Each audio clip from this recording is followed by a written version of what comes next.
static hissed through the monitoring speakers, smelling faintly of burnt copper and wasted decades. We didn't expect a message. We barely expected the aging equipment to hold together another winter in the ice. But then the scream came. It wasn't human.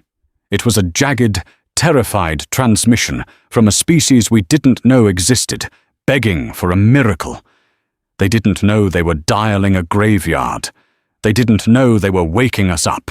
Coffee tasted like battery acid at 4 a.m.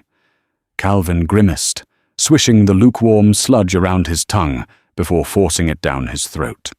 It left a film on his teeth, gritty and bitter. He set the chipped ceramic mug onto the console, careful to avoid the sticky rings left behind from previous nights, and rubbed his eyes. The skin beneath them felt like bruised fruit, puffy, tender, and exhausted. Deep beneath the Wyoming frost line, Listening Post Echo Niner was a tomb of forgotten government funding. The air in the subterranean bunker was thick, smelling constantly of stale sweat, heated dust, and the sharp metallic tang of ozone leaking from server racks that should have been decommissioned a decade ago. It was a place for washouts. Calvin knew that better than anyone. He had spent the last 4 years staring at cascading green waterfalls of background radiation, listening to the cosmic microwave background hum its endless dead static. He leaned back in his chair. The fake leather shrieked, a high-pitched squeal that echoed off the concrete walls. His wool sweater scratched uncomfortably against his neck. The room was always too cold, a damp chill that settled in the joints and refused to leave. On the main monitor, the spectral analyzer lazily painted a flat line. Nothing but the slow, rhythmic pulse of a dying pulsar 3 galaxies over. Calvin reached for his coffee again, his fingers brushing the handle.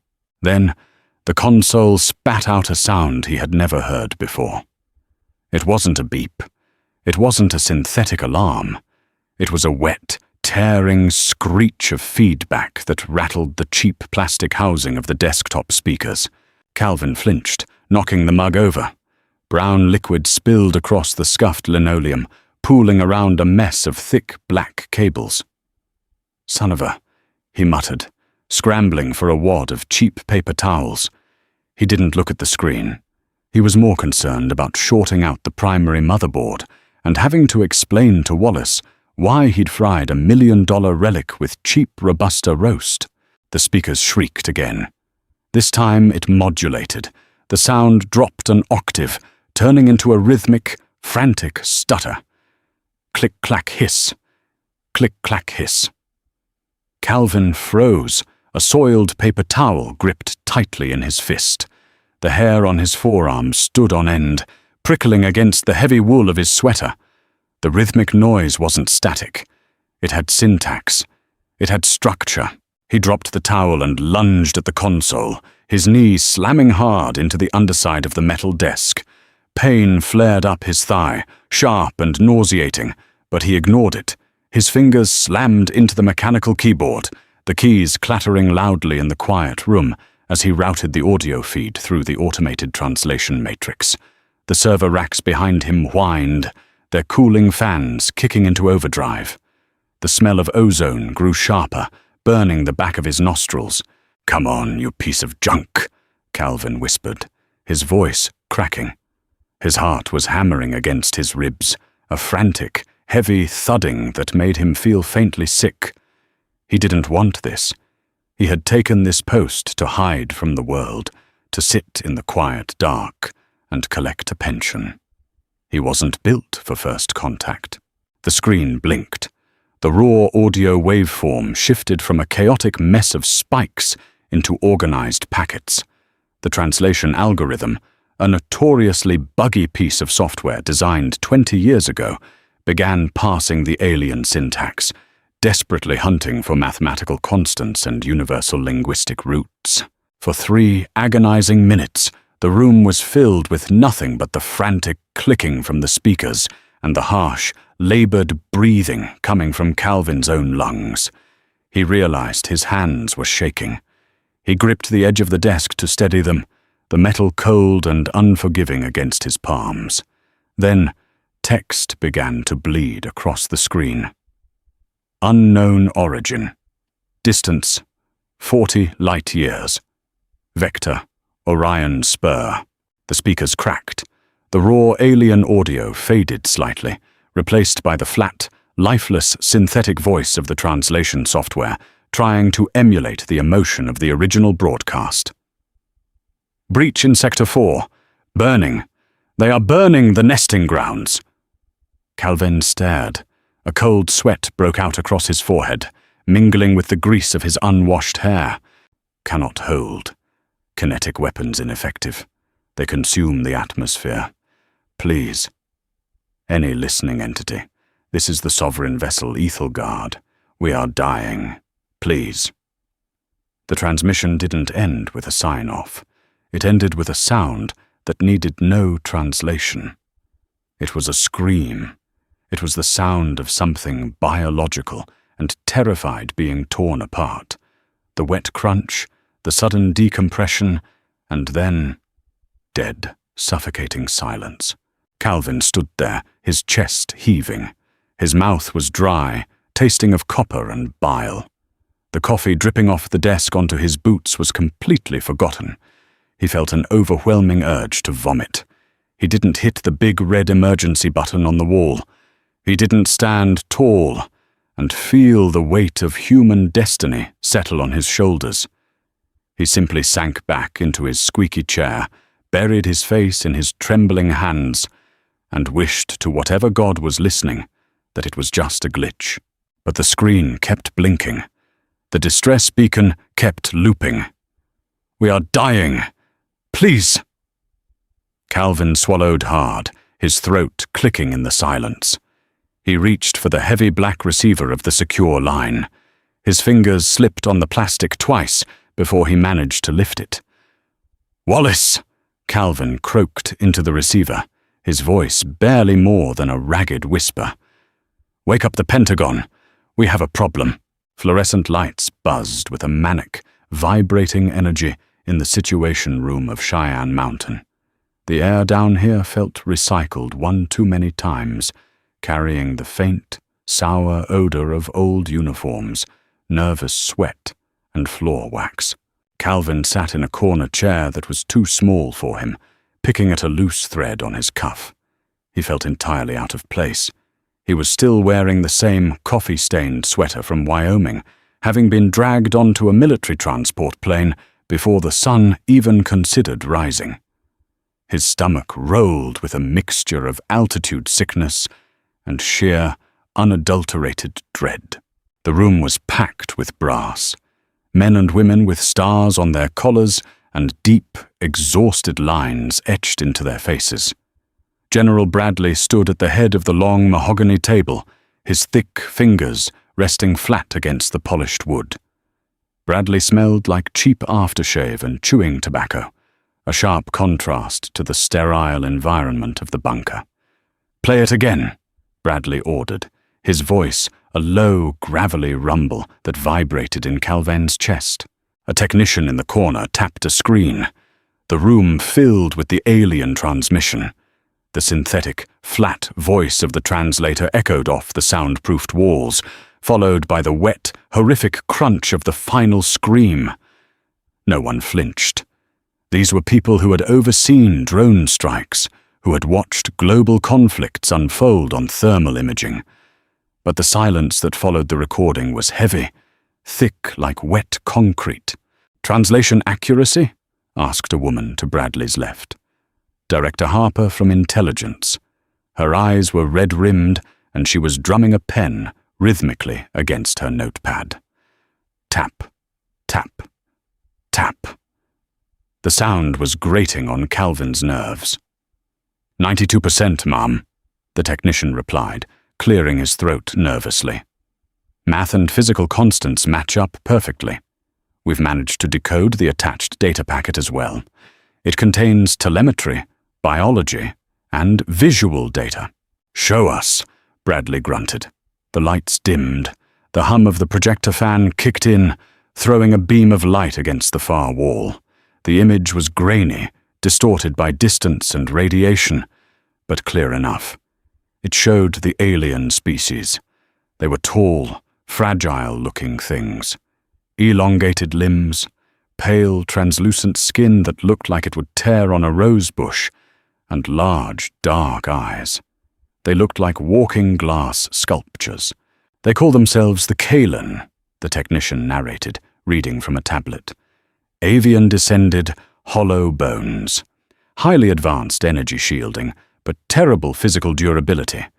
They've been engaged in a losing war for 6 standard months. "Who's killing them?" Bradley asked, leaning forward, the leather of his chair groaning under his weight. The technician swallowed hard. He tapped his screen again. The image shifted. It was combat footage, ripped from a security camera inside one of the alien vessels. Sparks rained down from a ruptured ceiling. And then, the attackers breached the door. They poured through the smoke. They were quadrupedal, heavily armored with thick, chitinous plates. They moved with terrifying speed, jaws snapping, tearing through the Kalan defenders like wet tissue paper. The energy weapons of the Kalan flashed, scoring black marks against the attackers' armor, but failing to stop their momentum. "The Kalan call them the Scourge," the technician whispered. "A parasitic hive mind. The data packet says they are apex predators. Unstoppable. They thrive in high-gravity, highly toxic environments. The Kalan are begging anyone to stay away. The SOS was a warning as much as a plea. They say the Scourge can survive anywhere." Director Harper stopped tapping her pen. She squinted at the screen, her brow furrowing. "Rewind that," she said, her voice entirely devoid of panic. The footage reversed, the horrific slaughter playing backward until the moment the door breached. "Freeze." Harper stood up, walking closer to the screen. She pointed at the chitinous creatures. "Technician, pull up the atmospheric and gravitational data of the Kalan homeworld." Yes, ma'am," keys clacked. "Gravity is roughly 0.4 Gs. Atmosphere is a delicate nitrogen-oxygen mix, highly sensitive to pollutants." Harper turned to look at Bradley. The general was already staring at the data scrolling on his personal monitor. "General," Harper said, a strange, tight knot forming in her voice. It wasn't fear. It was something closer to profound disbelief. "Look at the kinetic output of those Kalan weapons." Bradley checked his screen. He scoffed, a short, sharp sound that startled Calvin. "That's a joke. My grandfather's hunting rifle hits harder than that." "And the Scourge?" Harper asked. "The unstoppable apex predators that thrive in high-gravity environments." The technician typed frantically.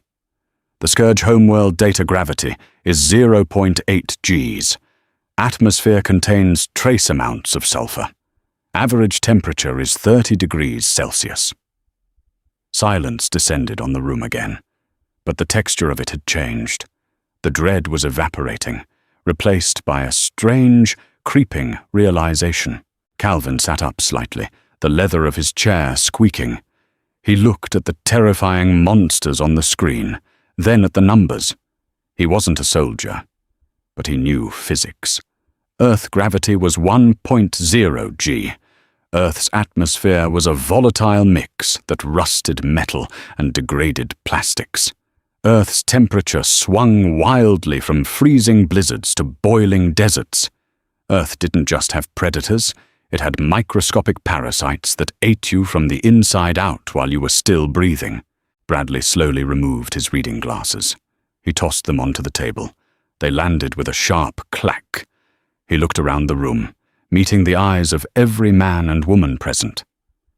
"They think 0.8 Gs is high gravity," Bradley murmured, almost to himself. He rubbed a hand over his jaw, the sound like sandpaper. Harper let out a dry, humorless chuckle. "They're being driven to extinction by overgrown space crabs from a temperate resort planet. Calvin felt a chill that had nothing to do with the bunker's air conditioning. It was a realization that settled deep in his gut, heavy and undeniable. The Kaelen were dying because the universe was, largely, a gentle, fragile place. The Scourge were a nightmare to them. But to humanity? To a species born on a tectonic death trap, forged in ice ages, plagues, and endless, brutal world wars. "General," Harper said softly, her eyes locked on the slaughter playing on the screen. "We have 3 carrier groups sitting in high orbit doing nothing but running drills. We have a population bored out of its mind, and a military-industrial complex desperate for a reason to exist." Bradley didn't smile. There was no joy in his expression, only a grim, terrible resignation. He leaned heavily on the mahogany table, looking at the frozen image of the Scourge tearing into the frail Kaelen. "Draft the response," Bradley ordered, his voice cold and flat. "Tell the Kaelen to hold their coordinates. Tell them the Deathworlders are waking up." Grease and hydraulic fluid painted the primary hangar deck of the UNN Endeavour in slippery, iridescent rainbows. Calvin hated the smell. It was a suffocating industrial blend of scorched tungsten, artificial pine floor cleaner, and the nervous sweat of 3,000 Marines crammed into a pressurized tin can in high orbit. He stood awkwardly near Staging Bay 4, picking at the rigid collar of his composite body armor. It didn't fit. The ceramic chest plate dug brutally into his sternum every time he took a shallow breath, and the synthetic undermesh trapped his body heat until his skin crawled with prickly panic. "Stop touching it, pencil pusher. You'll pop the environmental seal." Calvin flinched, dropping his hands. Staff Sergeant Hayes stood beside him, chewing methodically on a piece of nicotine gum. Hayes was a brick wall of a man, his face a roadmap of pale white scars and burst capillaries. Unlike Calvin, Hayes looked entirely at home in the bulky grey armor. He held his kinetic assault rifle loosely in one hand, the heavy weapon looking like a child's toy against his wide, armored thigh. "It's choking me," Calvin complained, his voice sounding thin and nasal over the internal comms channel.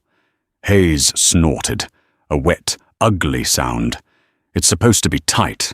Better a bruised neck than sucking vacuum when the Scourge punch a hole in your transport. Which they will, by the way. Their biological spikes can pierce low-grade titanium. Or so the eggheads tell us." Calvin swallowed hard, tasting the stale, metallic, recycled air of his helmet. He shouldn't be here. He was a signal analyst, a guy who sat in basements and listened to static. But Director Harper had insisted. "You made first contact, Calvin. You know the Kaelen syntax better than anyone. You're our translation liaison on the ground." It sounded heroic in a briefing room. Here, surrounded by the deafening roar of drop-ship turbines, spooling up, it felt like a death sentence. "Listen up, apes!" Captain Carter's voice cracked through the hangar's main PA system, cutting through the mechanical screech of loading cranes and forklift sirens. Carter stood on a metal crate overlooking the staging area. He didn't look heroic either. He looked exhausted, rubbing the bridge of his nose with 2 soot-stained fingers. The Marines shuffled, forming rough ranks. Armor plating clacked and groaned. Weapons clattered against magnetic holsters. "I'll keep this short because Command wants us in the dirt 20 minutes ago," Carter yelled, his voice echoing off the curved bulkheads. "You all saw the vids. You saw the big bad bugs tearing up those glass-boned aliens. Command says these bugs are apex predators. Command says they eat metal and spit acid." Carter paused, spitting onto the deck. "I say Command doesn't know squat. We ran the physics simulations on their armor density and movement speed. These bugs grew up on a low-gravity paradise. They think 0.8 Gs is heavy lifting. They've never seen a fragmented uranium round. They've never seen Willie Pete. They've never seen what humans do when we get let off the leash." A low, rumbling murmur rippled through the Marines. It wasn't a cheer. It was a dark, collective growl of anticipation. "We are dropping onto the Kaelan colony of Ethelgard," Carter continued, pulling up a holographic map on the overhead display. "Atmosphere is breathable but highly fragile. Command wants collateral damage kept to a minimum. That means no orbital strikes, no heavy ordnance unless absolutely necessary. We use infantry tactics, point-and-shoot Marines. We push the scourge out of the nesting grounds and secure the alien civilians." Hayes leaned closer to Calvin, the sulphurous smell of his nicotine gum leaking through the helmet vents. "Collateral damage to a minimum," Hayes mocked under his breath. "Right. Put 3,000 heavily armed primates in a china shop and ask us not to break the plates." "Squads 1 through 5, mount up!" Carter barked, stepping down from the crate. "Lock your visors, check your seals, and for God's sake, don't shoot each other." Calvin felt a heavy hand slam onto his shoulder armor, nearly buckling his knees. "Move it, Sparky," Hayes grunted, shoving him toward the yawning metal maw of drop pod Alpha 7. The inside of the pod was a sensory nightmare. It was cramped, dark, and smelled violently of ozone and vomit. Previous occupants had clearly not handled the G-force transitions well. Calvin strapped himself into a bucket seat that offered zero lumbar support, his knees pressed uncomfortably close to his chest. The harness dug into his collarbones, pinching the skin. Across from him, a young private named Mitchell was shivering. Mitchell couldn't have been older than 19, his face deathly pale beneath the amber glow of the emergency lights. Mitchell was muttering something under his breath, his knuckles entirely white as he gripped his rifle. "Breathe, kid," Hayes ordered from the seat next to Calvin. He didn't sound sympathetic. He sounded bored. "You hyperventilate, you fog your visor. You can't see the bug tearing your legs off." Mitchell squeezed his eyes shut, his chest heaving. Clank. The heavy magnetic clamps of the pod sealed shut. The internal lights shifted from amber to a harsh, blinding red. A synthetic female voice chimed in Calvin's earpiece, entirely devoid of emotion. "Primary restraints locked. Decompression in 3, 2, 1. The floor simply ceased to exist. Calvin's stomach slammed into his throat. His jaw snapped shut, his teeth clashing together so violently he tasted blood. The pod wasn't flying. It was falling, a dead weight hurled toward the planetary surface below. The metal hull began to scream, a high-pitched, vibrating wail as they hit the upper atmosphere of Ethelgard. Heat bled through the bulkheads. The temperature inside the cabin spiked instantly, sweat pooling in the small of Calvin's back. The pod violently pitched to the left, rattling his brain inside his skull. The turbulence was a physical beating, shaking the air from his lungs. He wanted to scream, but the pressure on his chest was too immense. He just stared at the red light, gripping his armrests until his fingers went numb, waiting for the impact that would either shatter his spine or finally let him breathe. Impact was a brutal, bone-jarring collision that knocked the breath out of Calvin in a sharp, painful gasp. The drop pod slammed into the alien soil, the inertial dampeners whining in protest before failing completely. A massive cloud of dust kicked up outside the viewport, completely obscuring the landing zone. "Unbuckle!" Hayes roared, slapping the quick release on his harness. "Move, move, move! Get the lead out!" Explosive bolts blew the heavy metal doors outward. They hit the ground with a resounding clang, kicking up more debris. The harsh, blinding light of Ethelgard's twin suns poured into the dim cabin. Calvin stumbled out, his boots sinking into the soft, spongy purple moss that covered the ground. His legs felt like jelly, vibrating with residual adrenaline. He dropped to one knee, coughing violently inside his helmet, trying to clear the metallic taste of blood from his mouth. "Perimeter!" Hayes bellowed, his rifle already raised, scanning the horizon. The Marines poured out of the surrounding pods, a grey, heavily armoured tide of humanity spilling onto the alien world. Weapons clicked and whined as power cells engaged. Calvin forced himself to stand, his joints popping. He looked around. They had landed in what remained of an alien city, or perhaps a sanctuary. The architecture was stunning, yet tragically fragile. Towering spires of crystalline material arched gracefully toward the sky, glowing faintly with bioluminescence. It looked like a forest of spun glass. Or it would have, if half of it wasn't shattered, burned, and currently raining ash onto the purple moss. The air scrubbers in Calvin's suit hissed, analyzing the external atmosphere. The readout on his HUD flashed green. He reached up, his fingers trembling, and hit the release valve on his collar. The helmet gave a quiet sigh of depressurization. He lifted it off. The air on Ethelgard smelled wrong. It was sickeningly sweet, like overripe fruit left to rot in the sun, mixed with the sharp, acrid stench of burning plastic. The gravity was lighter than Earth's, giving Calvin a dizzying sense of vertigo every time he took a step. He felt like he was floating, his heavy armor suddenly feeling 20 pounds lighter. "Contact! 300 meters! Bearing 040! Private Mitchell screamed, his voice cracking wildly over the open comms. Calvin snapped his head toward the ruins. Through the smoke and drifting ash, movement registered. Big movement. The Scourge. They didn't look like bugs up close. They looked like moving tanks carved from jagged, oily obsidian.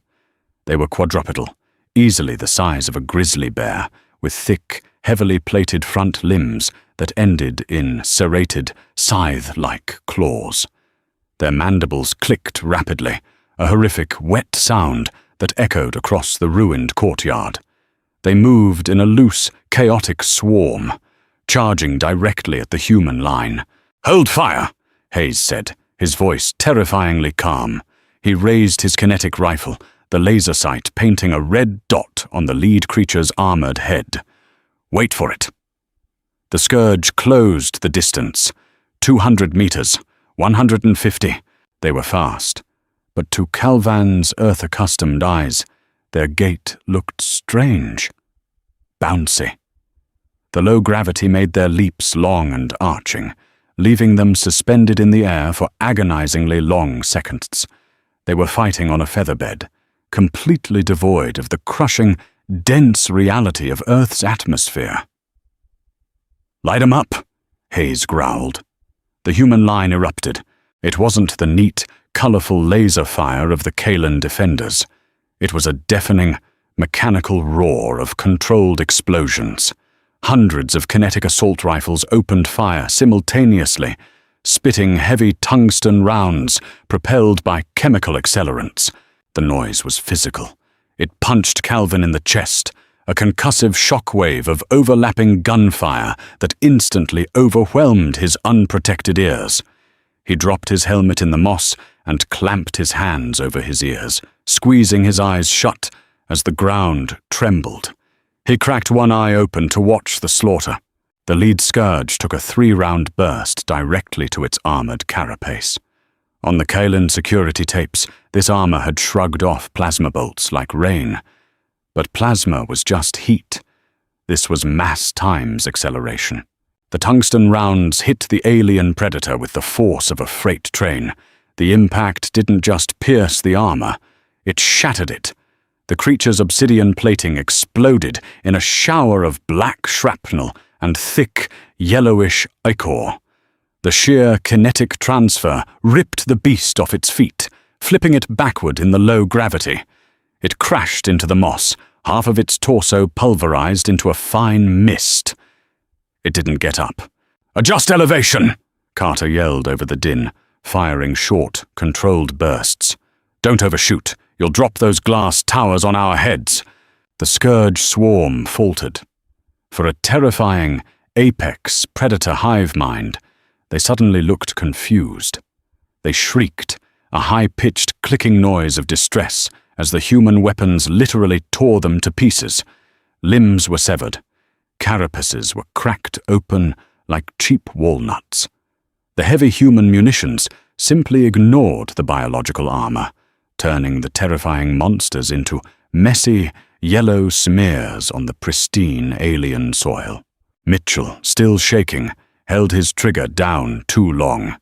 His rifle bucked wildly in his hands, tracing a line of heavy rounds up a charging creature and into the crystalline spire behind it. The glass-like structure shattered under the impact of the earth weapons, raining jagged, beautiful shards down upon the battlefield.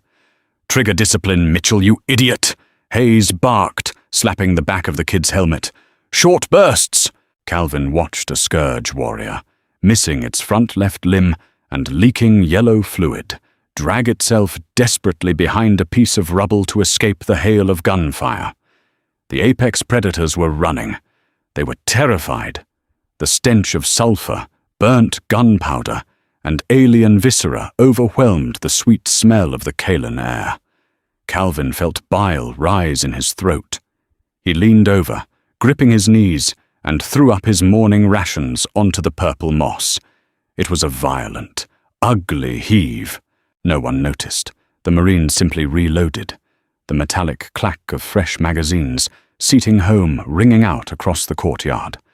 The mighty Scourge, the nightmare of the galaxy, was being butchered by a species that considered this a standard tactical Tuesday. Hayes stepped over Calvin's mess, his boots squelching in the mud. He nudged a twitching, headless alien corpse with the barrel of his rifle. "Well," Hayes muttered, spitting his nicotine gum onto the creature's shattered carapace. "So much for the unstoppable menace. Hey, Sparky, wipe your mouth and get your radio. Time to tell the locals the exterminators are here."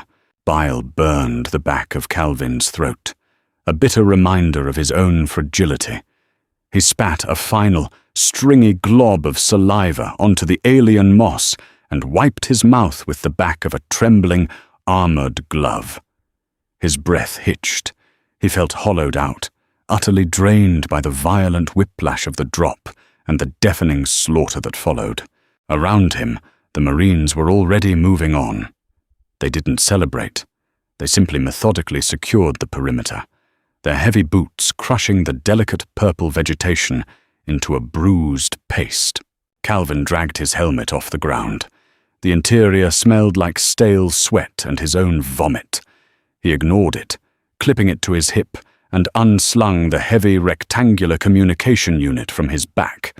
The metal casing dug into his spine. He fumbled with the dials, his fingers clumsy inside the thick tactical gloves, hunting for the Kalan emergency frequency. Static hissed through his earpiece, grating and harsh. Then a faint, rhythmic clicking broke through the white noise. It was weak, looping endlessly. "I have a signal," Calvin said. His voice sounded thin, lacking the gravelly confidence of the soldiers around him. "It's local. Short-range telemetry. Underneath us, I think." Hayes didn't look back. He kept his rifle shouldered, his head sweeping the ruined courtyard. "Show the way, Sparky. Jenkins, O'Connor, take point. Watch your corners. These bugs might be made of paper, but paper cuts still sting." Calvin keyed the tracker on his wrist display. A pulsing green arrow pointed toward a massive, shattered dome of crystalline architecture at the far end of the plaza. He walked forward, his legs feeling heavy despite the low gravity. Every step was a conscious effort to keep his balance. The ground felt wrong. It lacked the dense, uncompromising resistance of Earth. He felt like he was walking on a trampoline, fighting the urge to stumble forward with every stride. They entered the ruins of the dome. The air inside was trapped, thick with the smell of scorched ozone, and something sickly sweet, like rotting peaches. Above them, jagged shards of bioluminescent glass hung precariously from a warped metal framework, casting harsh, fragmented shadows across the floor. The Kalan had tried to hold this position. The evidence was everywhere. Scorched blast marks scored the pale floor, mapping out a desperate fighting retreat. Calvin stepped over a shattered energy rifle. It looked more like a musical instrument than a weapon, sleek, elegant, and entirely useless against the armored bulk of the Scourge. "Tracker says straight down," Calvin muttered, staring at a gaping hole in the center of the floor. A ramp spiraled down into the darkness, the edges chipped and stained with a terrifying amount of pale, glowing blue fluid. "Blood. Lights," Captain Carter ordered. Twin beams of harsh white LED light cut through the gloom from the Marine's shoulder mounts. The descent was agonizingly slow. Calvin's heart hammered against his ribs. He gripped the strap of his comms unit like a lifeline, his knuckles white. The silence was absolute, save for the heavy, rhythmic crunch of human boots on crystal debris. They reached a reinforced door at the bottom of the ramp. It was buckled inward, the thick metal groaning under immense pressure. But it held. Deep, jagged gouges scored the exterior where the Scourge had tried to dig their way through. Hayes stepped up to the door. He didn't bother looking for a handle. He unclipped a breaching charge from his belt, slapped the adhesive strip against the warped locking mechanism, and stepped back. Fire in the hole. The explosion in the confined space was physically punishing. The shockwave rattled Calvin's teeth in his skull. Dust and smoke billowed outward, smelling of sulfur and vaporized metal. Hayes kicked the mangled door. It shrieked in protest, then gave way, crashing heavily into the room beyond. Calvin pushed through the smoke, coughing, his eyes watering.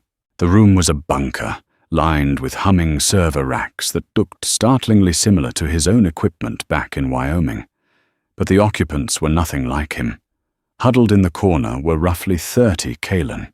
Calvin stopped breathing. Up close, they were breathtakingly tragic. They were tall, over 7 feet, but impossibly thin. Their limbs were elongated, wrapped in sheer, shimmering fabrics that clung to their pale, translucent skin. Beneath their skin, Calvin could see the faint, rhythmic pulsing of blue fluid moving through their veins.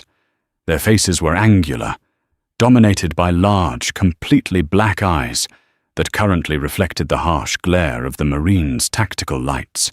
They were weeping. It wasn't a human sound. It was a high-pitched, melodic keening that resonated in Calvin's chest, a sound of absolute, bottomless despair. Several of them were injured, leaking that pale blue blood onto the floor. They shrank back as the heavily armored humans entered, pressing themselves against the cold walls. They didn't see saviors. Calvin looked down at himself, then at Hayes. They were covered in thick, dark composite armor. They were smeared with the yellow, foul-smelling ichor of the Scourge. They smelled of sweat, vomit, and chemical explosives. They carried weapons that had just pulverized the Kalan's greatest nightmare into mist. To the fragile, glass-boned aliens, humanity didn't look like an angelic rescue fleet. They looked like a rougher, heavier, more violent breed of monster. Calvin swallowed hard, his throat dry. He tapped the translation matrix on his wrist, routing it through an external speaker on his chest rig. He took a slow, deliberate step forward, raising his hands in a gesture of surrender. "We received your signal," Calvin said. His voice broke, sounding pathetic and weak. He cleared his throat and tried again. "We are from Earth." "We heard you." The synthetic voice of the translator echoed in the small room, flat and lifeless. An elder Kalan, wrapped in a torn garment of silver thread, slowly stepped forward. Its movements were fluid, but terribly shaky. It looked at Calvin, then at the massive, hulking form of Hayes, lingering by the shattered door. The alien spoke. The sound was a complex trill of clicks and soft vowels. Calvin's terminal processed the audio, spitting out the translation a second later. "You walk through the crushing gravity," the machine translated, the emotion completely stripped from the words. You bring the smell of fire and heavy metal. You broke the shell of the great eaters. What manner of nightmare world birthed you? Calvin stared into those massive ink-black eyes. He thought of Cheyenne Mountain. He thought of the endless wars, the diseases, the hurricanes, the sheer, unyielding brutality of human history. A loud one, Calvin whispered, though he didn't bother to translate it. Deeper into the subterranean network, the bioluminescence gave way to an oppressive, suffocating darkness. The air grew thicker, heavy with humidity, and a putrid, musky stench that clung to the inside of Calvin's nostrils. It smelled like wet copper and rotting meat. "Keep tight," Carter ordered, his voice dropping to a harsh whisper over the internal channel. "Sensors are picking up mass movement ahead. We're close to the objective." Calvin walked entirely by the grace of the Marine behind him, Private Mitchell, who occasionally nudged him forward with a heavy hand. Calvin's eyes darted frantically across the narrow tunnel. The walls here were no longer pristine crystal. They were coated in a thick, resinous slime that dripped slowly, pooling in sticky puddles on the floor. The Scourge had been busy. They were altering the environment, making it warmer, denser. His boots stuck to the resin with a sickening schluck-schluck sound. Every noise he made felt like a beacon, screaming their position to the dark. "Translation guy up front," Hayes grunted. Calvin stumbled forward, his heart attempting to hammer its way out of his ribcage. He reached the front of the column. They were standing at the edge of a massive, cavernous chamber. The tactical lights of the Marines cut through the gloom, revealing a nightmare. This was the nesting ground. Hundreds of crystalline pods hung suspended from the ceiling, connected by delicate, glowing blue tendrils. Inside the pods, faint shadows shifted. The unborn Kalan, fragile and unformed. But the floor of the chamber was a writhing carpet of black obsidian armor. Dozens of Scourge predators prowled beneath the pods. They were snapping their serrated claws, occasionally leaping upward in the low gravity, trying to rip the pods from the ceiling. They were gorging themselves. Shattered crystal littered the floor, mixed with the sickening smear of pale blue fluid. Calvin felt his stomach heave again, but there was nothing left to throw up. It was a slaughterhouse. "Targets acquired," Hayes said calmly, leaning his heavy rifle against his shoulder. "Wait!" Calvin gasped, grabbing Hayes's forearm. The ceramic armor was hard and cold. "The pods. The Kalan said their unhatched are highly sensitive to kinetic shockwaves. If you open fire with heavy munitions in an enclosed space like this, the sound pressure alone will liquefy the eggs." Hayes slowly lowered his rifle. He turned his head, the dark, opaque visor of his helmet completely hiding his expression. "Say again, Sparky?" Carter asked, moving up beside them. "The shock waves," Calvin repeated, his voice shaking violently. "Earth weapons are too loud, too much concussive force. You'll kill the babies just by shooting the bugs." A heavy, suffocating silence fell over the squad. The Marines looked at the squirming mass of alien predators, then up at the delicate glowing pods. The tactical advantage of their overwhelming firepower had just been stripped away. "So," Private Jenkins whispered over the comms, his voice tight. "No guns." "No guns," Carter confirmed. The captain let out a long, slow breath. He reached down to his thigh and drew a heavy, matte black combat knife. The blade was 10 inches of carbon steel, thick and brutal. Calvin stepped back, his eyes widening in pure horror.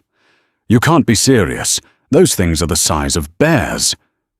Hayes unholstered an entrenching tool, a sharpened, folding military shovel, from his back.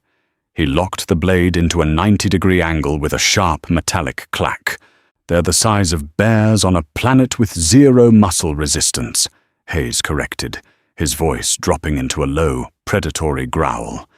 "They got weak bones, We grew up carrying a whole atmosphere on our backs. Carter tapped his comms. Fix bayonets. Draw blades. We go in quiet. We go in heavy. Break their legs. Calvin pressed his back against the slimy wall of the tunnel. He was shaking so hard his teeth rattled together. He wasn't a soldier. He couldn't do this. He squeezed his eyes shut as the human line surged forward. There were no battle cries. There was no roaring gunfire. There was only the heavy, terrifying sound of armored boots charging into the dark.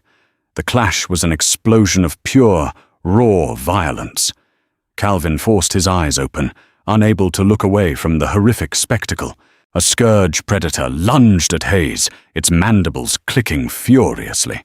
Hayes didn't dodge. He planted his boots, anchoring himself against the low gravity, and swung the heavy entrenching tool like a baseball bat. The sharpened steel bit into the creature's front leg. The obsidian armor, evolved to deflect glancing plasma burns, completely failed against the sheer, blunt force trauma of human muscle mass multiplied by leverage. The leg snapped with a sound like a dry tree branch breaking. The creature shrieked, collapsing sideways. Hayes stepped forward, driving the blade of the shovel down through the gap in the creature's neck plating. Thick yellow ichor sprayed across Hayes's grey armor, hissing faintly. It was a butchery. The Marines moved with a brutal, terrifying efficiency. They were brawling with apex predators, dragging them down, stomping on joints, driving combat knives into soft, unarmored underbellies. In the low gravity of Ethelgard, the humans were monstrously strong. They threw the alien beasts against the walls, shattering their carapaces with sheer physical force. Calvin watched Private Mitchell get tackled by a thrashing scourge. The kid went down hard, sliding across the slick floor. The creature snapped its jaws toward Mitchell's faceplate. Without thinking, driven by a blind, panicked surge of adrenaline, Calvin grabbed a fist-sized chunk of shattered crystal masonry from the floor.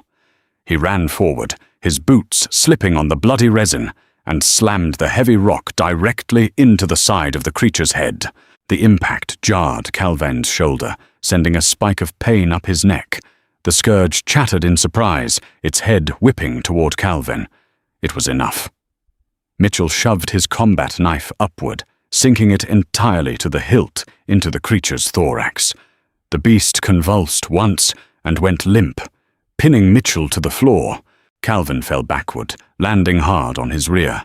He scrambled away, his chest heaving, his hands covered in hot yellow blood. He stared at his trembling fingers.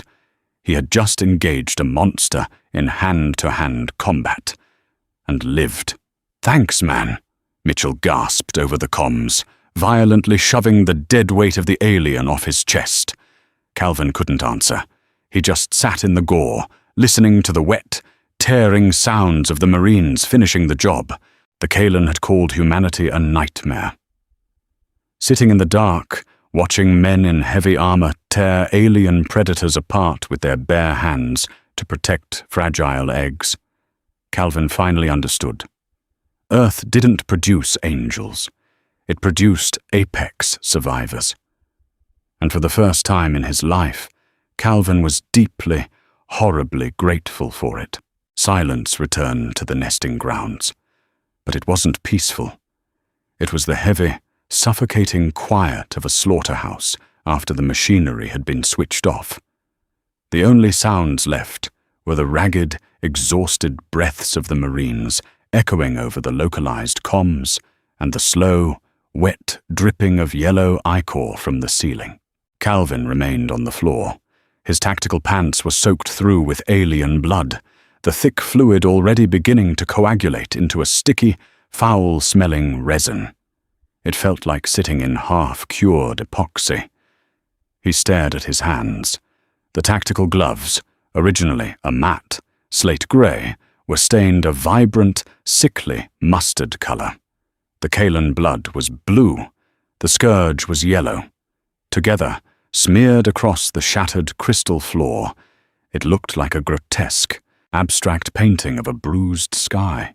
"Check your seals," Captain Carter rasped. His chest heaved beneath the heavy ceramic plating. He leaned heavily against a crystalline pillar, wiping a smear of gore from his faceplate. "Anyone breached?" A chorus of negative grunts rippled through the radio channel.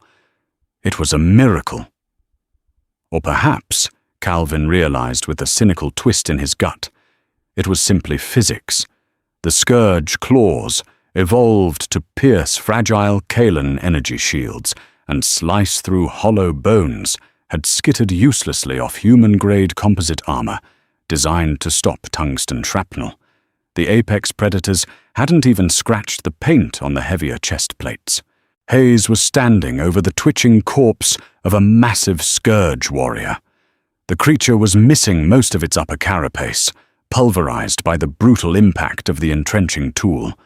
Hayes didn't look triumphant. He looked like a man who had just finished shoveling a particularly stubborn driveway.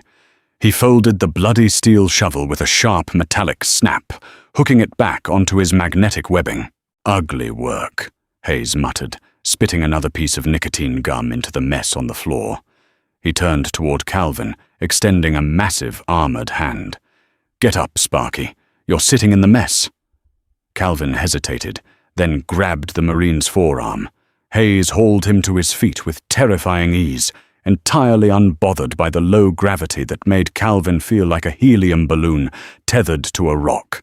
"You hit that bug," Mitchell said, limping slightly as he walked over. The young private's armor was heavily scored, but he was intact. His voice shook with leftover adrenaline. "With a rock, you just hit it."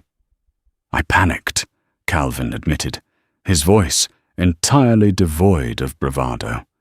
His shoulder throbbed with a dull, aching heat where he had jarred it.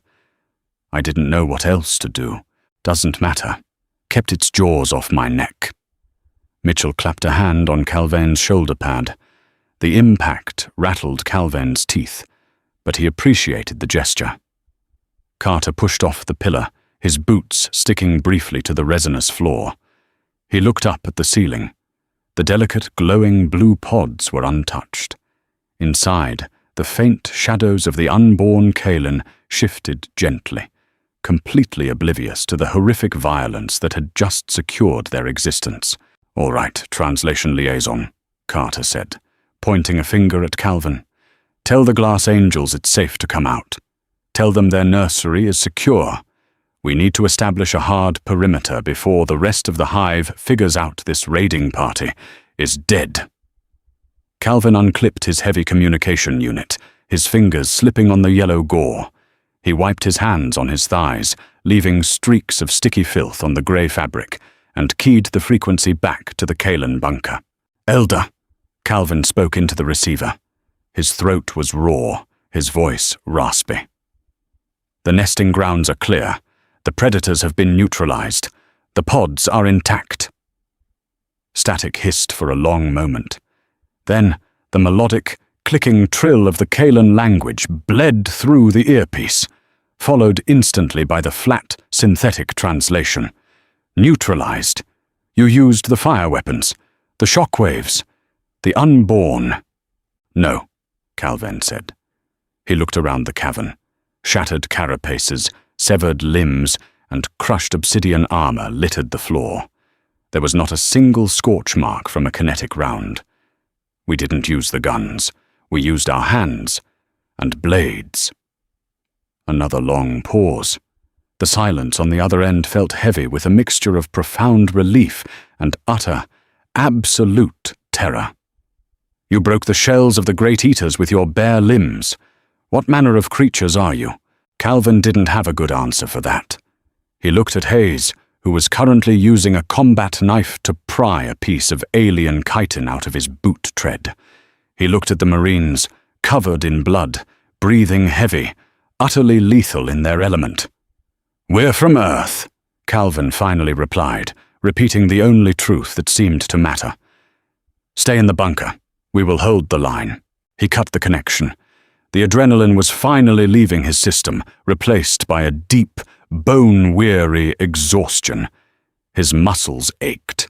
His head pounded with the rhythmic, dull thud of a migraine setting in. He smelled like a slaughterhouse. "They staying put?" Carter asked, checking the power cell on his kinetic rifle. "Yes, sir," Calvin nodded. "They're terrified of us." "Good," Hayes grunted, slamming his boot down to test his grip on the sticky floor. "Fear is a healthy survival instinct. Keeps the civilians out of the line of fire. Let them think we're monsters. As long as we're their monsters, they get to live." Calvin looked back at the glowing blue pods suspended above the carnage. The Kalan had begged the universe for a miracle. They had asked for angels to descend from the heavens and smite their demons. Instead, they got humanity. They got a species forged in the brutal, unrelenting crucible of a death world, a species that knew exactly how to rip a predator apart. It wasn't pretty. It wasn't poetic. But as Calvin wiped the yellow slime from his visor, he realized it was exactly what the universe needed. Vibrations began deep within the alien bedrock, a low subsonic rumble that bypassed Calvin's ears and registered directly in his molars.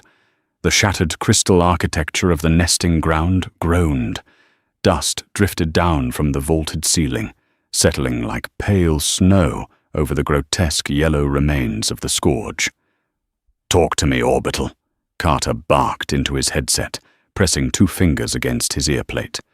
His posture stiffened, the casual exhaustion evaporating instantly. Calvin tapped his wrist console, routing the orbital telemetry feed to his HUD. The small screen flared to life, painting a terrifying picture in harsh red and green vectors. The red vectors were the scourge.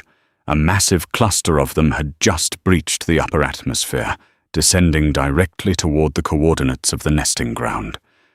It wasn't a raiding party. It was a swarm. The telemetry indicated biological ships, massive, armored leviathans that utilized thermal vents for propulsion and sprayed corrosive acid to clear landing zones. "Captain," Calvin warned, his voice tight, "we have incoming. Big incoming. Biological signatures the size of dreadnoughts." Carter didn't flinch. "I see them, Sparky. Fleet Command, what's your status?" The radio crackled. The crisp, overly calm voice of Admiral Henderson crackled through the comms. "Endeavour here, Captain. We see the swarm. You boys have secured the nursery." "Affirmative, Admiral. The eggs are safe. The locals are tucked away in a reinforced bunker below our position. The airspace is yours." "Understood, Captain. Tell your Marines to lock their visors and hunker down. We are initiating atmospheric entry. Bringing the rain." "Brace for atmospheric displacement!" Carter yelled, waving his arm in a sharp, downward motion. "Lock your mag boots if you got 'em. Grab a pillar if you don't." Calvin didn't have magnetic boots. His standard-issue engineering suit was barely armored, let alone equipped with heavy gravity tethers. He scrambled backward, throwing his arms around a thick, crystalline stalagmite. The alien glass was cold and smooth, offering terrible grip. He pressed his face against the rock, shutting his eyes tight. The subsonic rumble escalated into a deafening, mechanical roar. It wasn't the scourge. It was humanity. High above the ruined dome, the sky literally tore open. Calvin looked up through the gaping hole in the roof, just in time to see the UNN Endeavour punch through the cloud cover. It was a monstrosity of engineering, a 3-mile-long wedge of dark, depleted uranium armor, bristling with kinetic railguns, missile silos, and heavy point defense batteries. It didn't glide. It fell, riding a controlled pillar of thermonuclear fire. The sheer mass of the ship displaced the fragile atmosphere of Ethelgard with a concussive shockwave that shattered every remaining pane of glass in a 10-mile radius. The wind hit Calvin like a physical punch. He screamed as his legs were ripped out from under him. The low gravity offered no resistance. He flailed, clinging to the stalagmite with every ounce of strength he had left, his boots flying parallel to the ground. Beside him, Hayes stood completely upright, his heavy magnetic boots anchored securely to the bedrock. The Marine simply leaned into the hurricane force wind, shielding his visor with one massive arm. Above them, the Scourge bioships engaged. They spat massive, glowing globes of corrosive acid toward the human dreadnought. On the Kaelan security tapes, a single drop of that acid had melted through a reinforced energy shield in seconds. The acid struck the hull of the Endeavour. It hissed, burning away a layer of grey paint. And then it stopped, completely ineffective against 3 meters of dense, ablative armour designed to withstand the heat of a star's corona. "Target lock confirmed." Admiral Henderson's voice echoed over the open channel, entirely devoid of panic. "Open fire!" The sky turned into a continuous, blinding strobe light. The Endeavour didn't use lasers. Lasers lost cohesion in atmospheric conditions. The dreadnought used coil guns, massive electromagnetic accelerators, firing school bus-sized slugs of dense metal at a fraction of the speed of light. The sound of the guns firing didn't register as a bang. It registered as a physical tearing of the air, a series of catastrophic thunderclaps that completely overloaded Calvin's audio dampeners. He watched in awe and sheer, unadulterated terror as the massive Scourge bioships were simply erased from the sky. The kinetic slugs didn't just pierce the alien vessels, they transferred so much energy upon impact that the biological armor instantly vaporized. The overpressure waves ripped the smaller Scourge fighters into wet confetti. Pieces of shattered alien chitin, some the size of small houses, began to rain down upon the ruined city. "Watch your heads!" Carter shouted, though the warning was useless over the cacophony of the orbital bombardment. The bombardment lasted exactly 90 seconds. When the coil guns finally ceased firing, the unnatural silence that followed felt heavy enough to crush a man. The sky above Ethelgard was no longer blue. It was choked with thick black smoke and drifting yellow ash.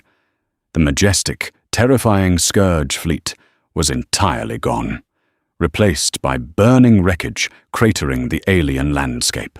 The Endeavour hovered above it all, a massive, dark silhouette blotting out the twin suns. Its engines hummed, a deep, angry vibration that warned the rest of the galaxy not to test it. Calvin slowly released his grip on the pillar, his arms shaking violently. Hayes walked over, his armor coated in a fresh layer of grey dust. He offered Calvin a canteen of water. "They're going to hate us," Calvin whispered, capping the canteen. "The Kaelan. They called for a rescue, but they don't understand what they woke up. We just brought our own brand of apocalypse to their front door. We didn't save their world. We just proved that we're the bigger monsters." Hayes stood quiet for a moment, pulling off his helmet. His face was lined with sweat and dirt. "Monsters," Hayes agreed, a dark, humorless smirk crossing his face. "Maybe. But right now, we're the monsters keeping their kids alive. The universe is an ugly place, Sparky. It takes an ugly species to clean it up."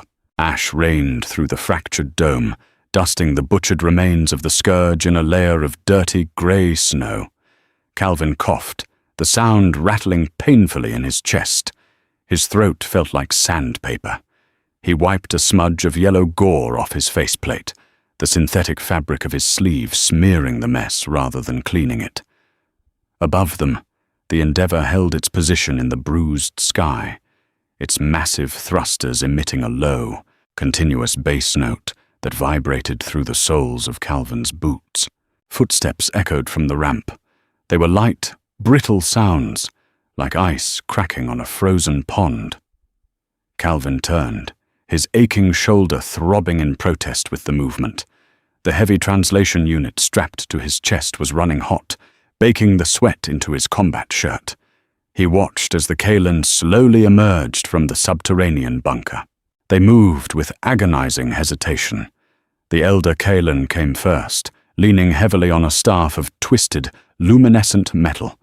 Behind the elder, a dozen others followed, their large, ink-black eyes wide and unblinking. They didn't look at the sky.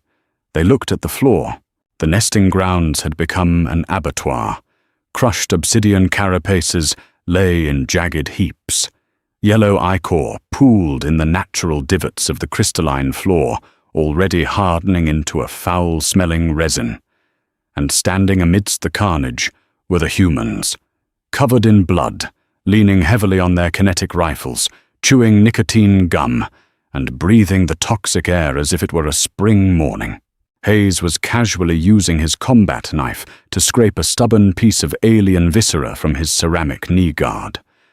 Mitchell sat heavily on a piece of shattered pillar, his helmet off, drinking water from a plastic canteen and staring blankly at the wall. They didn't look like an advanced, spacefaring military force. They looked like exhausted laborers at the end of a grueling shift in a meatpacking plant. The Kalan elder stopped 10 paces from Calvin.